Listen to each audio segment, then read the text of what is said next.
Si shpjegohet Nurellari që 20 e ca vjet më vonë ne nuk kemi arritur ende ato standarde. Pra ne duket se ku kemi bërë prapaktheu, Shumë e vërtetë qoftë debati parlamentar, qoftë për sa i përket përfaqësimit të ideologjive në debatin publik, qoftë për sa i përket politikave publike etj etj.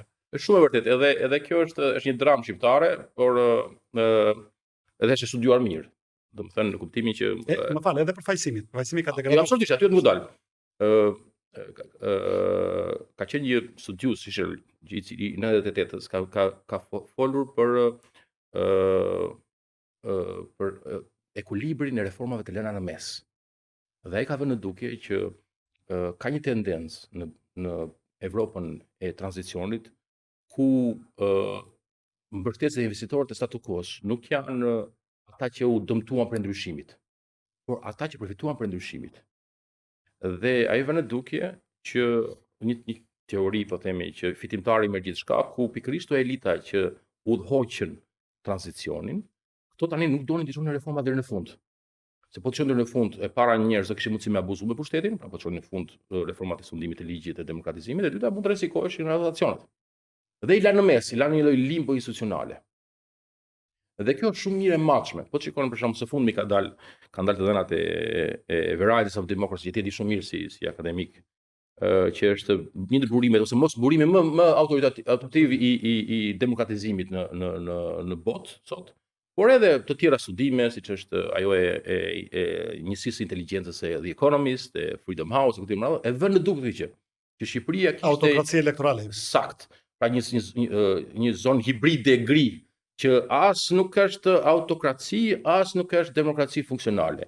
Dhe ne shikojmë që kemi një kurpë rritje, pra beshin reformat, edhe ne faktikisht kemi qenë atë fazë, fillim viteve 2000, po pastaj elitat nuk kanë interes të çojnë reformat deri në fund, dhe ç'a bëjnë?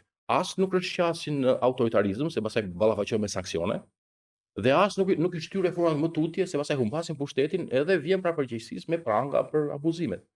Dhe kanë lënë këtë lloj limbi, dhe kjo duket edhe në studime. Kemi një përmirësim të ndjeshëm, ndryshime domethënëse në nivel e demokracisë, dhe kemi pastaj një rrafshim në mos përkeqësim, sepse sipas Videmit, unë e Brian shkrim për të gjë para pak ditësh, Shqipëria ka një përkeqësim. Pra në të 10 vjet, nga 2015 deri në 2025, pa çka se këtu kemi një reklamim të madh të pasaportës evropiane etj. Ne kemi një përkeqësim të zbetë, por tregon tendencë. Po, dhe kjo ka ndodhur. A është kjo për vendet të tranzicion, se u përmendët, sepse duket që vendet tranzicion disa kanë kryer ciklin dhe janë bërë demokraci të konsoliduara, Estonia, Slovenia, fjala pia. Ndërkohë që kemi demokraci perëndimore sot që po vuajnë nga shumë simptoma. Dakor, po. Është vërtet kjo gjë dhe fatkeqësisht matja e demokracisë ose rrshitja nga standardet e demokracisë është një tendencë globale që po vjet re në shumë vende. Por ne qajmë hallin tonë, me thënë drejtën, edhe sepse në fundit do të kuptuar diçka që ndryshe nga ç'është menduar më para dhe ajo dehja e entuziazmit të rënies komunizmit, fakti që bie komunizmi, nuk thotë që automatikisht vjen demokracia. Dhe bile është një ndër librat e mi të preferuar të viteve të fundit e Acemoglu's, nobelistit, i cili e quan këtë korridori ngushtë, që ne kupton që demokracia dhe liria në vetvete janë gjëra shumë të vështira, janë gati aksidente, dhe duhen kultivuar jashtëzakonisht, duhet përpjekur. Pra nuk kanë gjë që vinë në automatike. Ai iluzioni që hoqim komunizmin dhe automatikisht do kemi liberalizëm dhe demokraci, është iluzion i cili nuk qëndron.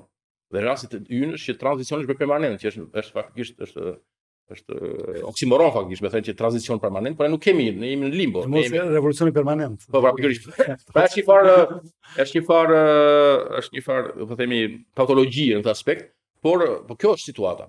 Dhe neve e vuajmë më së shumti gjë.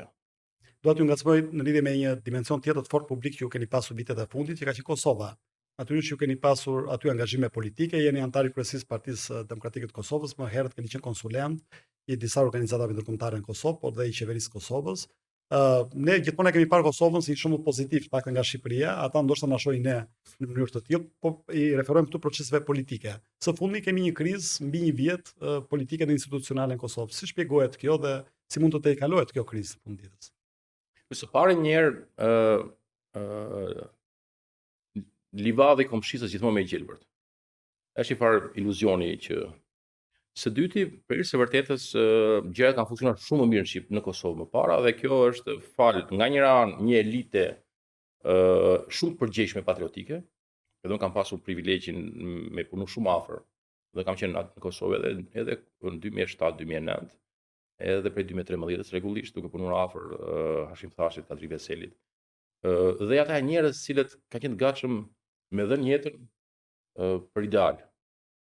Dhe ka pasur një sens të jashtëzakonshëm përgjegjësie dhe morale dhe patriotike, që kombinuar me ndihmën bujare ndërkombëtare, me faktin që ata kanë qenë të pranishëm në shumë hapësira të shtetformimit e ndërtimit të institucioneve, ka sjellë një konsolidim që lindte dhe bënte një kontrast të jashtëzakonshëm. Pra këtë vështrimi juaj është i vlefshëm më herët. Zgjedhjet nuk kontestojnë, dhe sot ekselite rezultati zgjedhor. Jo, kontestojnë, sepse kemi pasur disa të hapura që është një hap pozitiv për sa përket demokratizimit të partive politike. Nuk besoj se është hap i mirë ai. Kemi disa parti politike, jo si në Shqipëri që është si sistem dual. Ta mbaroj pak. Se pra konstatimi juaj që më herët ka qenë shumë më mirë në Kosovë, s'ka dyshim.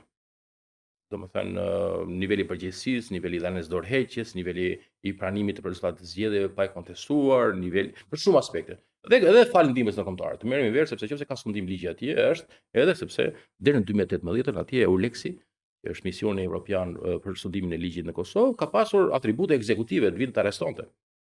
Pra, ka pasur një monitorim edhe mbikëqyrje edhe coaching, si thua, në çdo aspekt. Kjo është elementi i parë. Pra, përshtypja juaj është shumë e saktë e asaj periudhe. Për sa i përket pastaj problemeve të sotshme, do të nisim edhe baza ku ne nisim. Edhe neve kemi pritshmëri shumë të ulta. Shqipëria është në nivelin e një shteti kapur,